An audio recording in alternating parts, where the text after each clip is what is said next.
They called it a trial. The Gathian adjudicator listed her charges: trespass, deceit, sabotage before thousands of alien dignitaries hungry for spectacle. But as the pale green light washed over her, she stood calm, polite, almost amused. The crowd expected sobs or rage. They got quiet calculation instead. What they didn't realize was that every moment was being catalogued, every attack a data point. This wasn't survival. It was study. They never intended it to be a trial. They built a circus, and she was the main act. The walls of the chamber pulsed with a low adaptive hum, shifting imperceptibly to maximize unease. Every surface angled toward the single figure standing at its center, reflecting the pale green light back at the observers in a way that made their alien features seem sharp, carnivorous. Fractal patterns moved behind transparent panels, a constant subliminal suggestion of complexity and threat. This was a room designed to dismantle psyches, not to deliver justice. The Gathian adjudicator stood at a raised console, 4 arms moving in precise, ceremonial arcs, as it recited the litany of charges. Its voice resonated through bone conduction panels in the floor, felt as much as heard: trespass in the outer rings, deceit against the Chrysalis Council, sabotage of a gate generator, a capital offense. The words hung in the air, heavy with finality. In the tiers above, thousands of alien delegates watched, some with multifaceted eyes that glinted with cold amusement, others with twitching sensory frills that bet on the outcome with subtle gesture codes. They had come for a show. They expected a human to break. She did not break. She stood at perfect ease, her posture relaxed, hands loose at her sides. Her eyes tracked the adjudicator, then the crowd, then the architecture itself. She noted the air vents, the seams in the wall panels, the subtle vibrations underfoot. While they waited for tears or pleading, she was conducting a structural survey. Her silence was a calculated refusal to perform. It drained the spectacle of its intended power. The adjudicator's final pronouncement echoed. The sentence is execution. You will face the labyrinth of sorrows. May your end serve as a lesson. It was a death designed for broadcast, a gruesome, drawn-out finale meant to demoralize her entire species. The chamber's lighting shifted, focusing on a massive circular door beginning to iris open on the far wall. A hot metallic draft swept in, carrying the scent of ozone and something organic, something charred. The observers leaned forward. This was the moment a soul is supposed to shatter. She turned her head toward the opening abyss, then back to the adjudicator. A slight, almost imperceptible nod. Not of acceptance, of acknowledgement. The gesture was so devoid of fear, so utterly professional that a wave of unsettled silence fell over the tiers. Her composure was her first counterstrike. It wasn't defiance they saw. It was assessment. She had already turned the trial inside out. Their court was her reconnaissance. Their sentencing was her briefing. The door finished opening, revealing a darkness punctuated by shifting red hazard lights and the deep groaning shift of massive moving parts. The labyrinth awaited. It was a masterpiece of cruel engineering. A place built to kill with hopelessness. She took a single step forward, not as a condemned prisoner, but as a strategist entering a new terrain. The game was not survival. It was analysis, and she was already winning. Deep within the labyrinth's opening passages, something stirred. A low, guttural clicking echoed off the metallic walls, the sound of jointed limbs testing their range. Then it emerged. Not a monster in the traditional sense, but a machine of biological engineering. It was all angles and tension, a predator streamlined to a single purpose. Its carapace was the color of oil-slicked steel, and it moved with a fluid, terrifying speed that seemed to warp the air around it. This was their opening argument. A creature built to inspire panic, to trigger the most primal human fear, the thing that moves too fast to see. It didn't roar. It simply vanished from one point and reappeared 3 meters closer, its 6-bladed legs striking the floor without a sound. The crowd in the observation tiers leaned forward, a collective anticipation hanging thick in the recycled air. They waited for the scream, the frantic scramble, the messy, satisfying proof of human fragility. It never came. She simply tilted her head, her eyes tracking not the beast itself but the space just ahead of it, the potential trajectories. She was reading its momentum like a traffic report. Its first pounce was a silver blur. It should have ended the trial right there. Instead, she shifted her weight a fraction, a minimal sidestep that looked more like a dancer adjusting her stance than an evasion. The creature shot past her, its own velocity carrying it forward. It hit a section of the wall that was already retracting, a cruel trick designed to crush a fleeing victim. The masonry slammed shut with a grinding shriek, clipping the beast's rear leg. It stumbled, letting out a sound like grinding gears. A shard of the wall, broken off by the impact, lay at her feet. She didn't look at it. Her eyes stayed locked on the creature as it righted itself, a new, lethal fury in its movements. It charged again, slower this time, more deliberate. She bent at the knees, her motion economical. Her hand closed around the shard of masonry. It was jagged, rough-hewn, a pathetic weapon against that armored form. The crowd murmured, a wave of confused disappointment. Where was the blood? Where was the struggle? As it closed the final meters, she spoke. Her voice was calm, almost conversational, but it carried through the arena's acoustic dampeners. On Earth, she said, not raising her voice, we call you Thanksgiving dinner. The line landed in absolute silence. The translators would have relayed the words perfectly, but the cultural context, the casual dismissal, the sheer absurdity of the comparison, it short-circuited their expectations. The predator lunged for her throat. She didn't block. She met its charge, driving the stone shard not into armor, but into the soft, articulated joint where its forelimb met its body. There was a wet, crunching sound. The creature shrieked, a high-frequency noise that made the observation glass vibrate. She stepped back, leaving the shard embedded. The beast thrashed, its coordination gone, its systematic attack pattern reduced to agonized flailing. The crowd was silent. They had come for a slaughter. They had witnessed a dissection. She hadn't fought the creature. She had audited it. Every lunge, every feint, every adjustment of its stance was logged, analyzed, and filed away. Her breathing was even. She watched the creature die not with triumph, but with the detached focus of a technician reviewing data. The first test was complete. The labyrinth had thrown its fastest weapon at her, and she had turned it into a tactical brief. A low hum began to build from the walls themselves, a different frequency this time. The gears were shifting.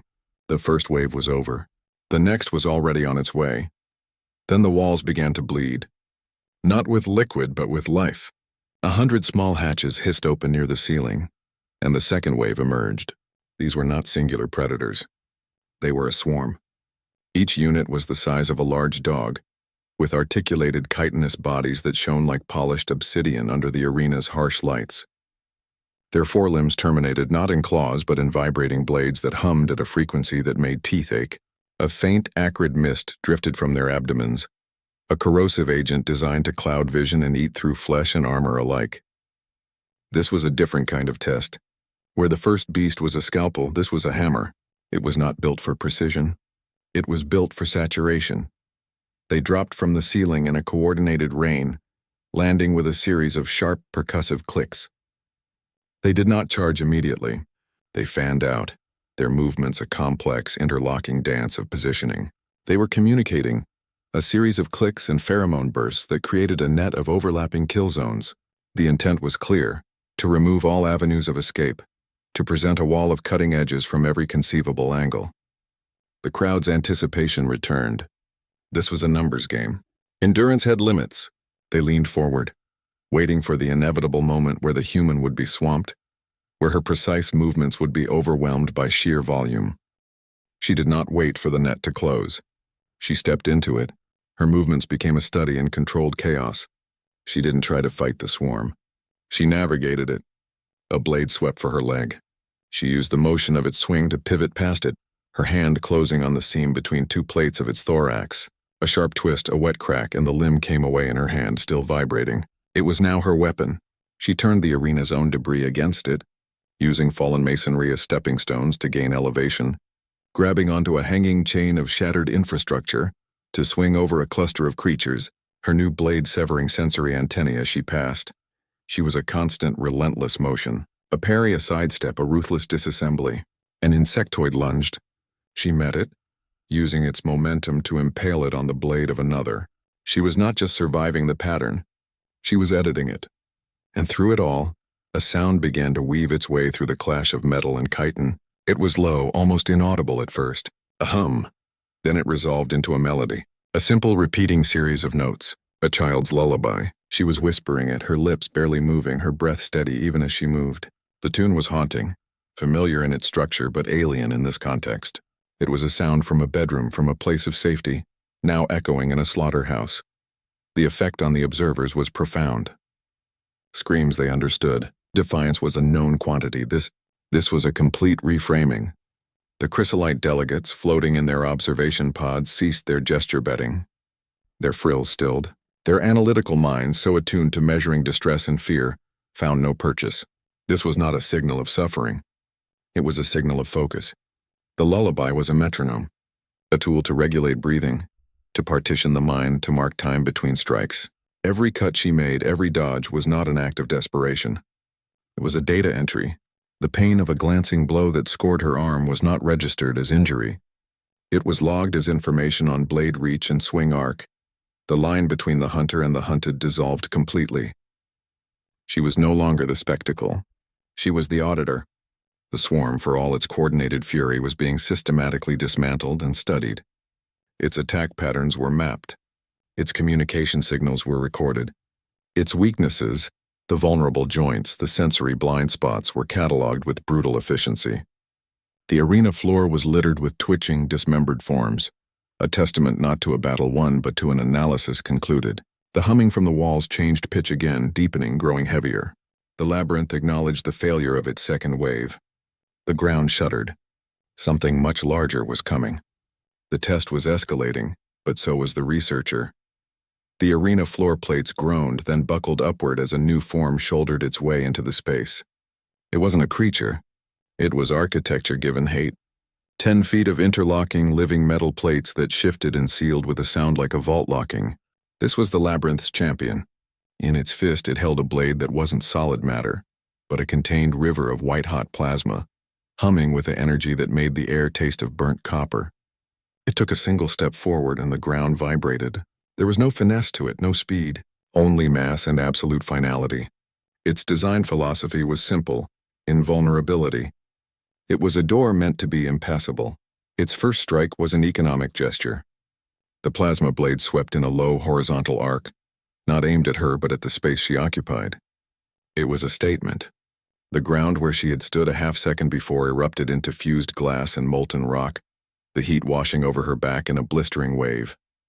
She had already moved, not with a frantic leap, but with a calibrated roll that brought her behind a stanchion of collapsed masonry. The Titan turned its featureless helm toward her new position. It was slow, deliberate, a glacier of intent. She rose from her crouch, brushing dust from her shoulder. Her eyes scanned the construct, from its thick column-like legs to the seamless joins of its chest plate. "You're slower than a subway at rush hour," she observed, her voice flat, almost bored. The comment was less an insult and more a tactical confirmation. Its slowness was a design feature, not a flaw. It was meant to project inevitability, to make its target feel the closing of options. But for her, slowness was just more time to process. It advanced again, each footfall a small earthquake. The plasma blade came down in a devastating overhead chop, meant to split her and the stone she hid behind in half. She didn't retreat. She moved into the strike, diving under its guard as the blade bit deep into the stanchion with a shriek of superheated stone. The impact jarred the Titan just for a moment. Its wrist joint was exposed in the follow-through. She was already there, a sharp, precise kick to the articulation, not to damage the armored plates but to destabilize the mechanics within. A servomotor whined in protest. The Titan's grip on the blade loosened fractionally.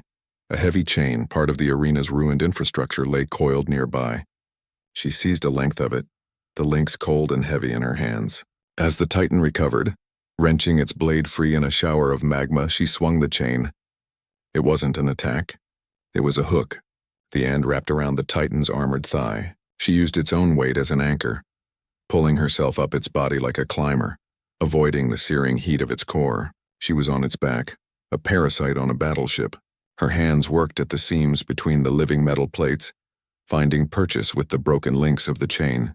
She began prying. It was a meticulous, horrifying process, not combat, dismantlement. The Titan thrashed, trying to dislodge her. One of its massive plated arms swung back, catching her a glancing blow across the ribs. The impact was immense.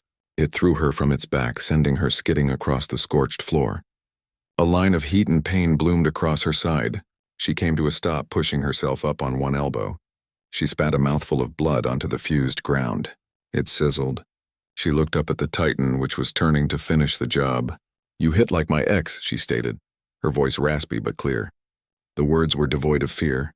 They were data, an assessment of impact force and kinetic transfer. The Titan raised its blade for the final strike. She didn't try to get up. She just watched it, her head cocked. "You think I'm surviving?" she asked, the question hanging in the superheated air. It wasn't for the Titan. It was for the silent observers behind the glass. "I'm not." The blade began its descent. "I'm studying." In that moment, the nature of the entire engagement inverted. Every dodge, every blow taken, every seemingly desperate maneuver was recontextualized. She wasn't a victim enduring a trial. She was a field researcher conducting a stress test on their most advanced hardware. The labyrinth wasn't her executioner. It was her laboratory. And the data was almost complete. The air in the observation deck grew cold with a dawning, horrifying understanding. They had fundamentally misread the human capacity for threat assessment. Her endurance wasn't the point. Her analysis was. The chamber fell silent. Not the silence of anticipation, but the deep, cold quiet of a miscalculation. The Titan lay in a heap of smoking, inert metal, its plasma core dark, one of its arms twisted off at the shoulder joint. She stood over it, blood dripping from a cut on her brow, her breathing a steady, measured rhythm. She wasn't panting. She wasn't hunched in exhaustion. She stood with the posture of a lecturer about to begin a seminar. Her eyes lifted from the wreckage, scanning the observation tiers, finding the chrysolite delegates in their xuanfu pods. They expected a victor's cry, a show of drained triumph. They got a cold, analytical stare. She wiped the back of her hand across her mouth, smearing blood and grime. Her voice, when it came, was not amplified by the arena. It was just her voice, calm and carrying, a stark contrast to the mechanized pronouncements of the adjudicator. "Your beast," she began, each word a precise incision. "Your labyrinth. Your champion." She gestured with a slight tilt of her head to the ruined Titan. "It's all a library."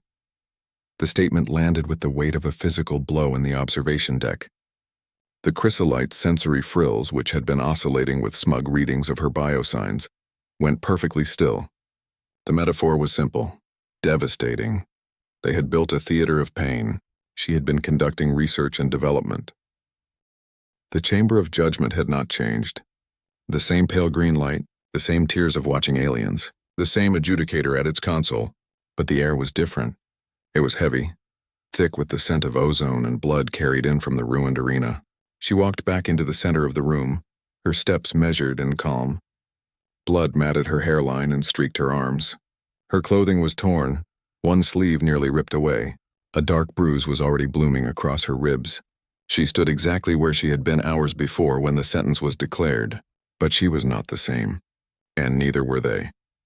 Behind her, through the massive iris door, the arena lay in total silence, a graveyard of their finest weapons. The slick predator was a crumpled heap of carapace and internal fluid. The insectoid swarm was a field of dismembered limbs and shattered chitin. The Titan was a cooling sculpture of broken metal, and the Colossus was a smoldering mountain of failed ambition. The silence from that space was louder than any scream of dying beasts. It was the sound of a system's total defeat. The adjudicator regarded her. Its forearms were still. It had a script for this moment. A script for a broken human, weeping on the floor, begging for a mercy that would not come. A script for a triumphant victor, raging against her captors, providing a final, satisfying outburst of animal emotion to conclude the spectacle. It had no script for this. A blood-dappled woman, standing with the serene posture of an accountant who has just finished a quarterly audit. The tension in the room was a physical weight. They waited for her to speak. To provide the finale, she gave them an assessment. "You built this trial to kill me," she stated. Her voice was low, raspy from inhaled smoke and dust, but each word was precise, cleaving through the dead air. She did not say it as an accusation. She said it as a simple, established fact, a premise from which all other conclusions must flow. The statement hung there. Then she continued. "You built a labyrinth designed to exploit panic. You built creatures keyed to trigger primal fear responses. You built a champion to embody hopelessness. You built a colossus to enact total erasure." She listed their creations not as threats but as components. Every single piece of it was a hypothesis, A hypothesis about human weakness. She paused, letting the words settle. In the observation pods, the chrysalites watched, their analytical minds forced to follow her logic to its brutal conclusion. The trap they had built was not a trap for her. It was a mirror, and in its reflection, they did not see a weak, frightened species. They saw the precise dimensions of their own arrogance. They saw their own tactical assumptions laid bare, tested, and found utterly lacking. Their belief in the supremacy of fear as a tool, their reliance on overwhelming force, their conviction that a solitary human mind would break under systemic pressure. Every one of these bedrock beliefs had just been systematically disproven on live broadcast to the entire system. She had not just endured their trial. She had documented it. Her survival was merely the vehicle for a deeper, more devastating victory. She had taken their most classified military technology, their bioengineered predators, their living metal titans, their architectural warfare, and she had run it through a full diagnostic. She had identified every flaw, every vulnerability, every single point of failure. The arena was not her tomb. It had been her laboratory, and she was now the sole possessor of its complete research data. The resolution was not in her stance or her words, but in the silent understanding that passed through the chamber. The aliens did not see a victor before them. They saw a correction, a recalibration of galactic power dynamics occurring in real time. They had fundamentally misread humanity's capacity. They had mistaken composure for submission, analysis for suffering, and strategy for luck. They had believed they were putting a primitive organism through a stress test. They discovered too late that the primitive organism was them. The human's endurance was irrelevant. Her mind was the weapon, and it had just fired a shot that would echo across every military command in the system. The adjudicator remained motionless, its protocols frozen. The spectacle was over. The real consequence was just beginning. A soft chime echoed from the chamber's upper architecture, a sound that didn't belong. It was a new signal, an external alert, the first sign of the twist. The alien observers saw a conclusion.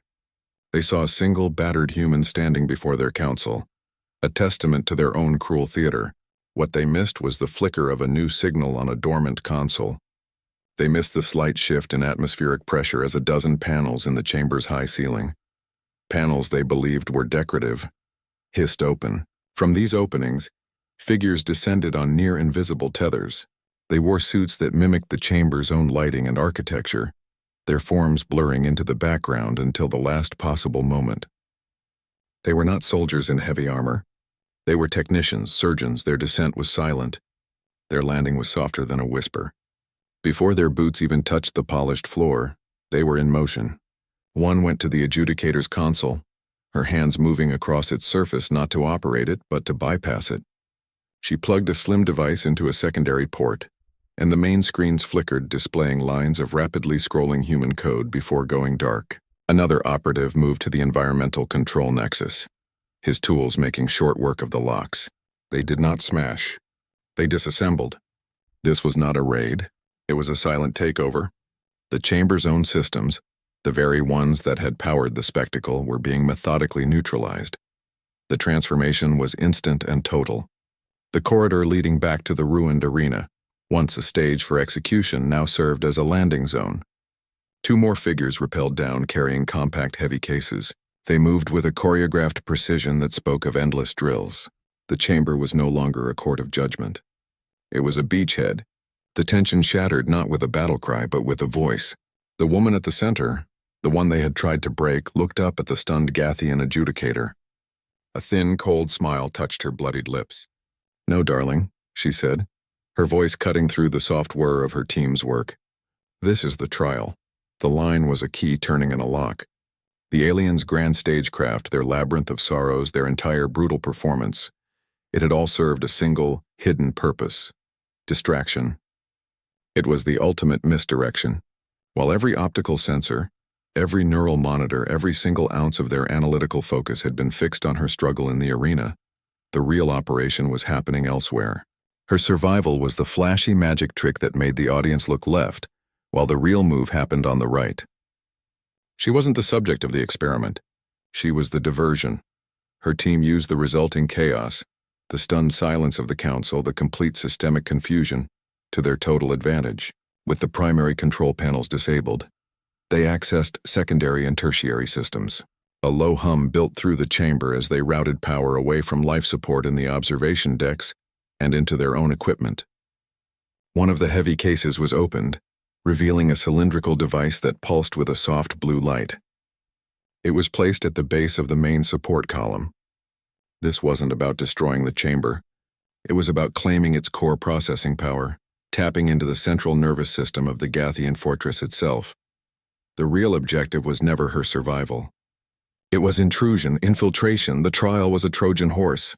They had invited humanity's champion into their most secure space, believing they were demonstrating their superiority. Instead, they had given a dedicated strike team the perfect cover to walk right through their front door. Her fight in the arena provided the noise that masked the signal of their incursion. Every minute she spent cataloging their weapons was a minute her team spent mapping their network architecture, planting data taps and establishing a backdoor into the heart of alien power. The resolution was absolute. The trial, from the moment the sentence was declared to the fall of the Colossus, was revealed as a single, carefully orchestrated military strike. Every element was planned. Every reaction was anticipated. Her composure wasn't just mental fortitude. It was mission discipline. Her analysis wasn't just curiosity. It was intelligence gathering for Phase 2. The aliens had built a cage for a beast. They found they had locked themselves in with a tactician. The stage was now set for the final, most devastating act. The adjudicator, for the first time, looked less like a judge and more like a defendant. The moral calculus of the encounter was about to be completely inverted. The chamber held its breath. The soft whir of the infiltrators' tools, the faint hum of overridden systems, these were the only sounds. The aliens were frozen in their observation pods, their analytical minds scrambling to process a scenario for which they had no precedent. All eyes were on the bloodied woman at the center of the room. She did not look like a victor. She looked like a professor about to deliver a failing grade to an entire civilization. The silence was not peaceful. It was the silence of a verdict being read. She took a single step forward. Her movement was not aggressive. It was declarative. She looked up, her gaze sweeping across the tiers, meeting the multifaceted eyes of the chrysolites, the unreadable visage of the Gathian adjudicator. They had waited for her final words, expecting gratitude for her life perhaps, or a cry of vengeance. They were waiting for her verdict. And she gave it to them. This trial, she began, her voice quiet yet carrying to every corner of the hushed space, was never about proving humanity can survive. She let the words hang, a statement so fundamentally at odds with the last hour of brutal spectacle that it seemed to warp the air. It was about proving you can't. The inversion was absolute. The foundation of their entire power structure, the belief in their own superior capacity for control, for engineered cruelty, for systemic dominance, crumbled with that single sentence. They had designed a test of an individual's breaking point. She had conducted a stress test of their entire philosophy of power, and it had received a failing grade. They had misread every signal. Her calm was not stoicism. It was bandwidth conservation for higher processing. Her endurance was not passive. It was a dynamic, active gathering of tactical intelligence. Her solitary fight was not a portrait of isolation. It was the visible tip of a deep, coordinated strike. They saw a primitive creature relying on grit and luck. They were looking at a networked intelligence, a node in a distributed system of action. Human resilience, she demonstrated, is not about how much punishment you can take. It's about how efficiently you can turn that punishment into a weapon against the one who deals it. Your pain becomes their data. Your opponent's strength becomes your blueprint. The labyrinth, the beasts, the titan, the colossus, they were not obstacles. They were textbooks. Their aggression was a lecture on their own tactical assumptions. Their cruelty was a dissertation on their psychological limitations. She had not fought her way through their gauntlet. She had sat in their classroom and taken exhaustive notes, and now the final exam was over. The resolution was not in her survival but in their failure.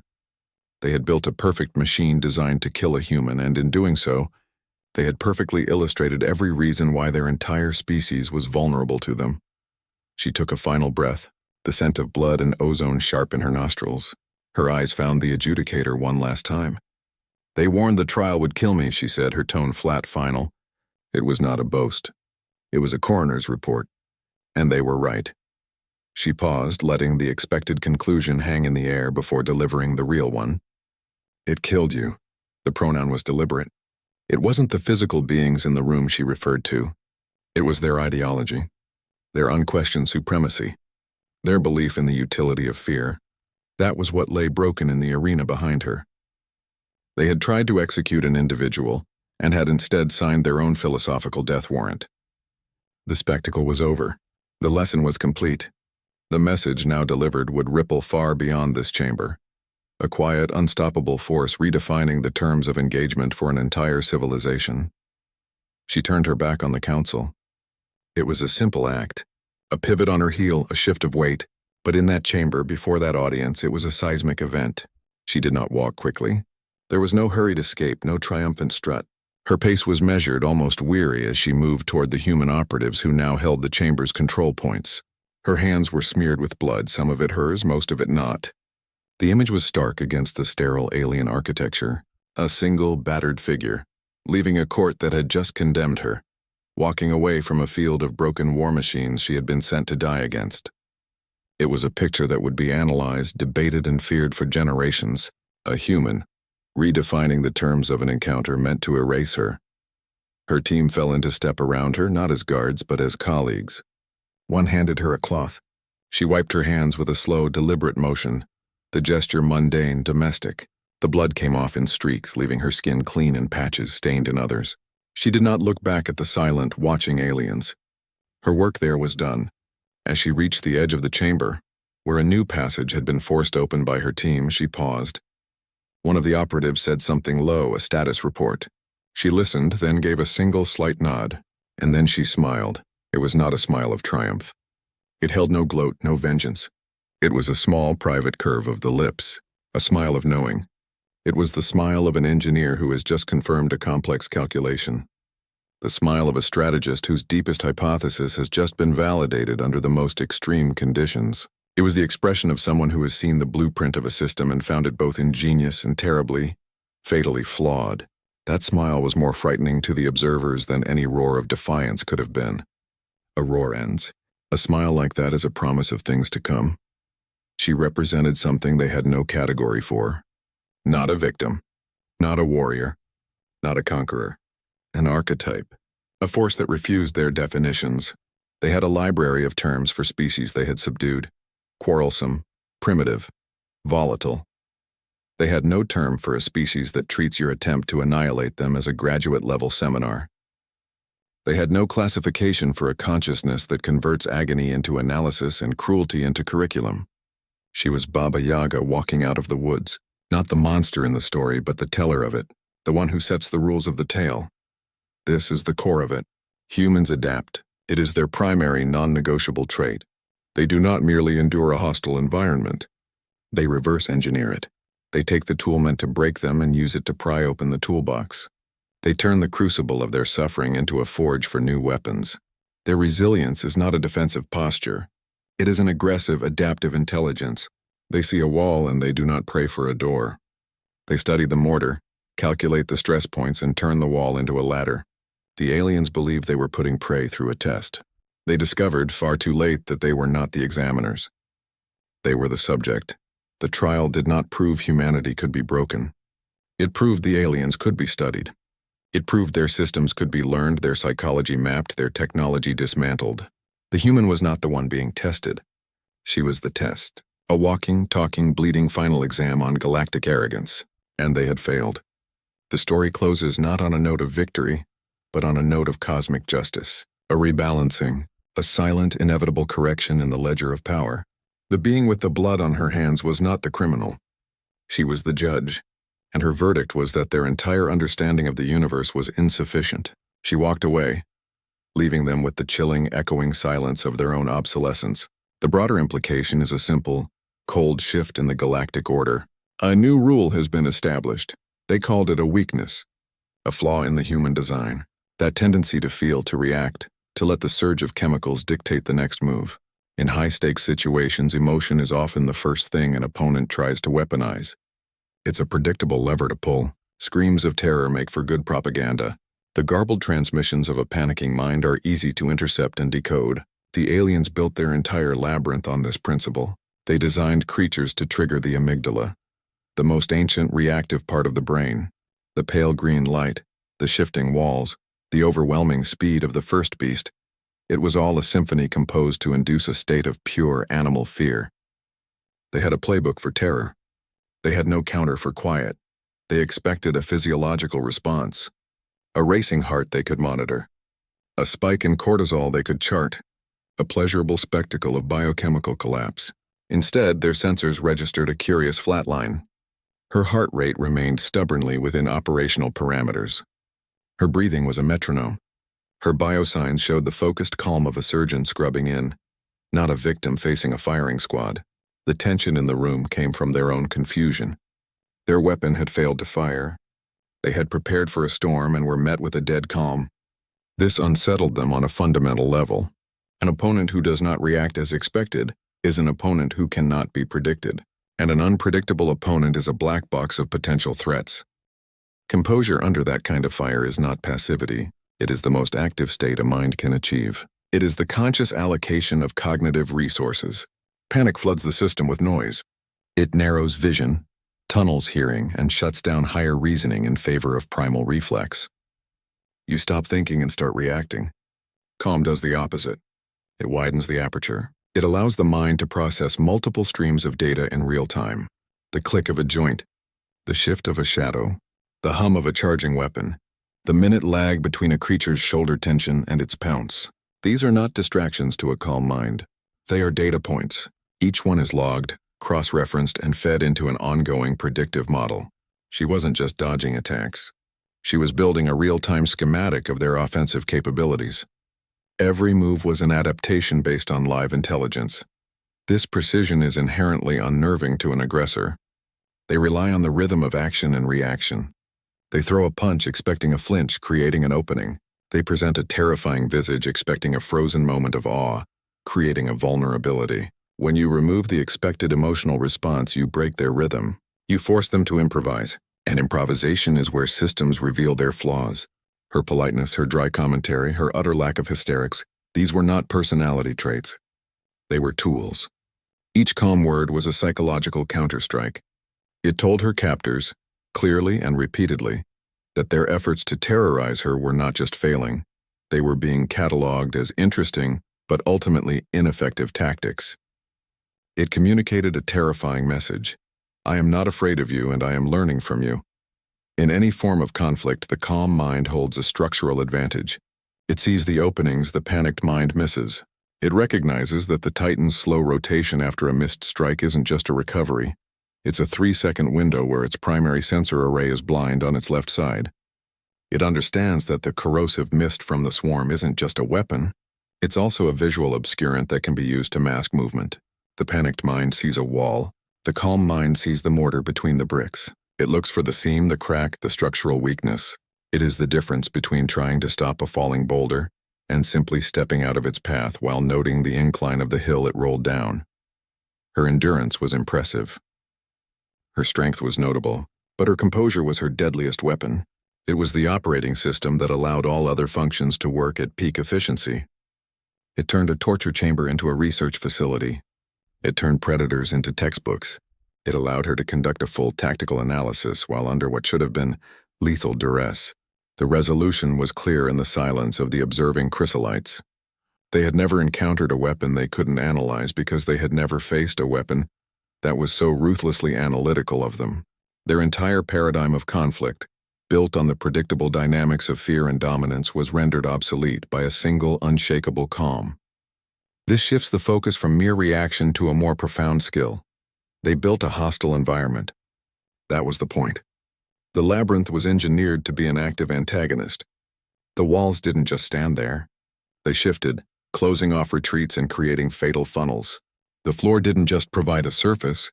It dropped away without warning or sprouted spikes. The light was calibrated to a pale green frequency that induced headaches and depth perception issues in most species. Every element, from the groaning of hidden machinery to the sharp angles of the architecture, was a component of a machine designed for one purpose: to disorient, to panic, and to kill. It was a house of horrors where the house itself was the monster. She did not fight this environment. She partnered with it. Her first move was not against the initial beast, but with a piece of the arena. A shard of masonry broken loose by a shifting wall became her opening weapon. She didn't look at the debris as clutter. She saw it as a distributed armory. A loose chain from a broken light fixture was not an obstacle. It was a swing line. A pooling patch of the insectoid's corrosive mist wasn't a hazard to avoid. It was a smokescreen to exploit. She treated the entire labyrinth not as a prison, but as a toolkit. Her opponents were just one part of the system to be manipulated. A true master of space understands that terrain is not a background. It is the most powerful weapon in any engagement. You do not overcome your environment. You recruit it. When the Titan entered, its plasma blade superheating the air, she didn't just dodge. She used the recently molten rock at her feet. The semi-liquid stone became a trap, slowing the Titan's advance and forcing it to adjust its heavy footing, creating an opening. She used the Titan's own massive strikes against the architecture to generate more debris, more potential projectiles, more unstable terrain to her advantage. The environment was a force multiplier, and she was its director. The hanging debris from the shattered colossus and broken walls formed unstable chandeliers of wreckage. To the aliens, this was just the messy aftermath of combat. To her, each dangling mass was a pivot point, a counterweight, a potential weapon. She used a swinging beam of broken metal to alter her trajectory in midair, avoiding a plasma burst and closing the distance to the colossus's leg. She kicked a loose piece of plating into the path of a charging insectoid, making it stumble into its ally. She wasn't just moving through the space. She was conducting it. Every element was an instrument, and she was composing a symphony of controlled chaos. The resolution was a lesson in forced recursion. The aliens' own tools became the instruments of their undoing. The labyrinth's shifting walls crushed their own champion. The corrosive mist from their swarm blinded their own sensors. The superheated stone from their Titan's weapon created a defensive moat. They had built a system of total control, and she demonstrated the fundamental flaw in that philosophy. A system of control, once understood, can be controlled. They gave her a cage full of traps and expected her to be caught in them. Instead, she took the schematics for every trap and used them to build a key. Her victory was not won in spite of the hostile environment, but because of it. She proved that the most dangerous thing you can give a skilled opponent is a complex system, because complexity always contains the seeds of its own failure. This tactical philosophy of environmental weaponization is the core of a broader concept, a way of thinking that turns every engagement on its head. It shifts the focus from bringing force to bear to using the force that is already present. They expected screams. They paid for blood sport and demanded the soundtrack of agony. What they got was a dry commentary track. In the middle of the first beast charge, a moment engineered for pure, unadulterated terror, she offered a culinary review. "On Earth, we call you Thanksgiving dinner." The line landed in the observation deck like a dead signal. The translators conveyed the words, but the context was a void. It wasn't a boast. It was a reclassification. She wasn't fighting a monster. She was assessing livestock. Humor in extremis is a weapon. It is not for the opponent. It is for the user. A joke, especially a dark, incongruous one, requires a specific cognitive state. It demands a degree of mental separation from the immediate threat. You cannot make a coherent joke if you are drowning in adrenaline. The act of formulating the sentence, of finding the absurd angle, forces the mind to step back from the raw edge of fear and engage the prefrontal cortex. It is a conscious reboot of your own operating system. It is the psychological equivalent of clearing the chamber of a weapon. A release of tension that allows for sharper focus. For the aggressor, this is deeply unnerving. An enemy who screams or rages is playing a known part in the drama of conflict. They are engaged. An enemy who cracks jokes is operating on a different frequency entirely. It undercuts their performance. The Titan was not a terrifying engine of destruction. It was slower than a subway at rush hour. The blow that cracked her ribs was compared to an ex-lover's punch. These statements stripped the aliens' weapons of their gravitas. They reframed the encounter from a life-or-death struggle into a critique. It signaled a profound lack of fear, not through stoic silence, but through casual dismissal. The message was clear. Your attempt to terrorize me is so ineffective, I have the spare mental capacity to be amused by it. This refusal to perform the expected role of the victim disrupts the predator's rhythm. They rely on the feedback loop of fear, the charge, the scream, the satisfying confirmation of dominance. When that scream is replaced with a deadpan one-liner, the loop breaks. The predator is suddenly aware of being observed, judged, and found lacking. It introduces a moment of hesitation, of self-consciousness where before there was only certainty. That moment is a vulnerability. It is a crack in the armor of their aggression, and she was an expert at finding cracks. The Thanksgiving dinner comment was more than a taunt. It was a mindset. It was the ultimate expression of turning the tables. It took a creature designed to be the apex of alien bioweaponry and placed it firmly on a plate. It reduced a sophisticated piece of military technology to a meal. This is a profound psychological shift. It is the difference between being hunted and doing the shopping.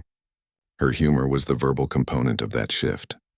It was the language of a consciousness that has already won the conceptual battle and is now just mopping up the practical details. It also served a brutal, pragmatic purpose.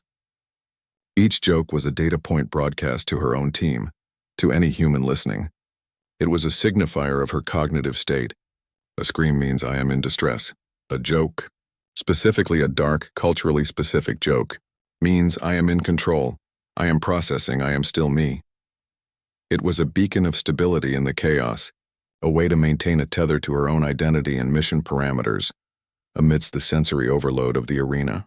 The humor was not a break from the mission. It was a tool of the mission. It maintained the operator's focus while simultaneously dismantling the opponents. This calculated use of wit under pressure demonstrates a level of psychological control that is its own form of warfare. It leads to another quieter tool she employed, one that served a similar function but through a different medium. A tool not of confrontation but of focus, a lullaby. They built the trial to measure specific outputs, screams, cries, the wet, ragged sounds of a breaking spirit. These were the metrics of success. So when the insectoid swarm descended, blades humming, and she began to whisper, the data stream went silent. The sound was not one of their expected variables. It was a simple, repeating melody, a human lullaby. The tune was soft, almost inaudible under the clash of chitin and metal, a thread of familiar sound woven through the violence. To the listening chrysalites, it was an anomaly, an error in the program. It confused their sensors more than any scream ever could. A scream has a clear purpose, a place in their psychological model.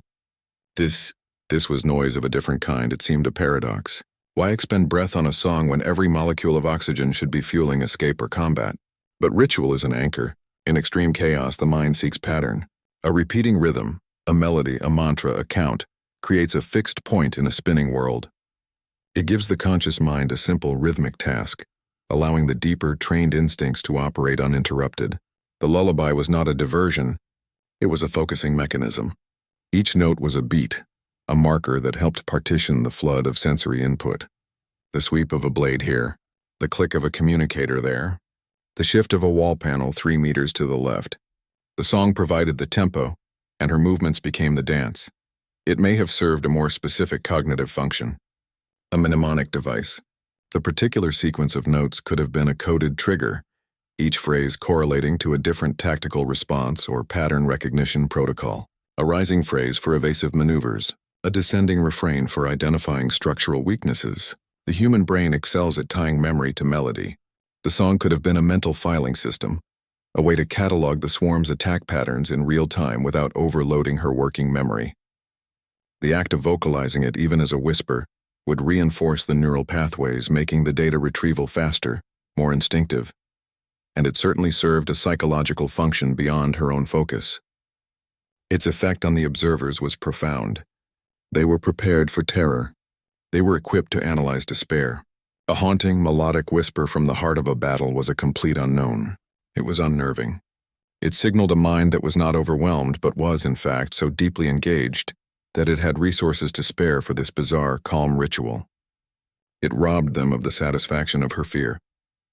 They could not celebrate her suffering when she was quietly singing a child's tune. It reframed the entire violent spectacle into something else, something they did not understand and therefore could not control. The resolution is clear. The lullaby was never a moment of weakness or sentimentality. It was a multi-purpose tool, a metronome for a mind operating under lethal pressure, a potential cipher for complex data processing, and a subtle, relentless form of psychological warfare against an enemy that fed on predictable emotional responses. It was the ultimate expression of composure. She was not just fighting their monsters, she was auditing their entire system, and she was doing it to the rhythm of a song from home. This meticulous, almost academic approach to survival demonstrates a methodology that transcends brute force. It reveals a framework for turning any engagement, no matter how hostile, into a source of valuable intelligence. Every dodge was a data point. Every parry was a measurement. She was conducting a field study in real time, and her findings would become the foundation for everything that followed.